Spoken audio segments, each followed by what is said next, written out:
Jason Quick with The Athletic. You said the 1997 incident shaped you in unbelievable ways. Can you maybe elaborate on that and how it helped shape you? Jason, we appreciate your question. We've addressed this. It's been asked and answered, so happy to move on to the next question here, Aaron.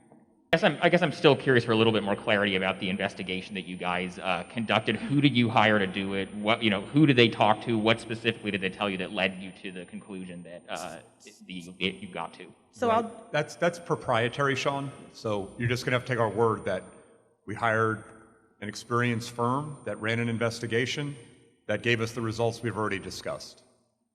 Can you provide more details on the process, the timeline of how that unfolded, and if you would change anything about the announcement of Chauncey being named the head coach to potentially address some of these concerns earlier so that they don't have time sort of to continue to be talked about without getting a chance to hear from the two of you directly? Sure. And I think I'm going to direct you mostly, AJ, back to our opening comments for a lot of the substance of it.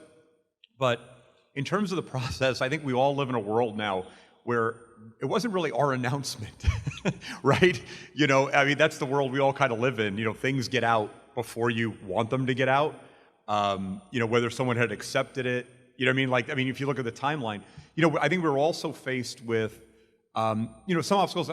To their credit, Chauncey's still coaching.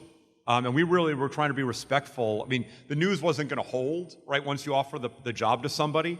But it was hard, to schedule something to make sure you guys had an opportunity to be here, that Chauncey, it wasn't in conflict with what the Clippers had going on, trying to be respectful to Steve Ballmer and Lawrence Frank and Coach Lou, that Chauncey plays an integral role in what they have going on there. And he's been jumping back and forth on planes right after his responsibility there. So you're right. Look, I think in an ideal world, maybe we could have waited until, their season was over, but they're doing too good a job. They just won't go away.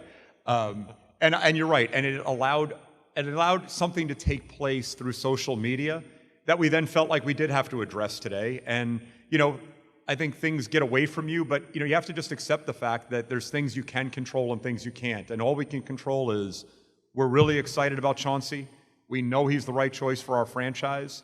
We did everything in our power to vet that incident and not rely on what others had vetted prior to. We didn't rely on that. And like I said, the results of that corroborated everything that Chauncey had told us multiple times through multiple interviews, that nothing non-consensual happened and nothing would disqualify him from employment. Chauncey, obviously a deep-rooted fan base here. From your days playing. What do you think it's going to take to win some loyalty and the respect of these fans here that may be questioning how you would get this job and with the limited? Yeah, I just think just being me. I'm just going to be me at all times, and it's always worked for me in my life. I'm comfortable with who I am. My passion for the game, my passion to win, my passion to lead and compete. Seems to me that's what this fan base is all about. Came here playing against the Blazers for many, many years and had some long, long nights, in that building based on not only personnel, but just how great the fan base was and is. And so I don't look at it that way. I come in and try to do the best job that I can, try to lead our guys the best I can, and everything just kind of happens organically, in my opinion. Hi, Aaron Fentress with the Oregonian. I forgot to mention my name last time. Damian Lillard has expressed some anger, so to speak, because of the backlash he's received. He said he didn't know about the allegations against you, but clearly he's known about them since at least June 5th. But my question is, how much was he involved in the process of this hire? Was he, as reported, involved in Zoom meetings with you? Have you guys been in contact this entire time? And how much was he behind the selection of Chauncey Billups? So I really appreciate you asking it, Aaron, because I think a lot of what's going on with Dame is unfair, to Dame. Dame was involved in the process, at various phases. He attended a couple of the Zoom interviews. He did have an opportunity to speak directly to Chauncey, Becky, and Coach D'Antoni, who were the three finalists that got as far as the Seattle part of the process with Jody and Bert.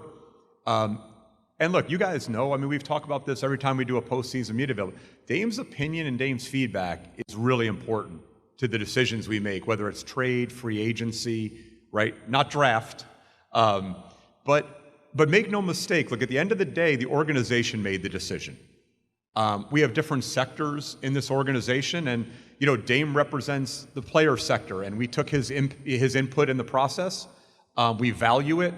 It's important to us to kind of know where he stands, but at the end of the day, this is an organizational decision, and the organization believes that Chauncey's the best person to be our head coach.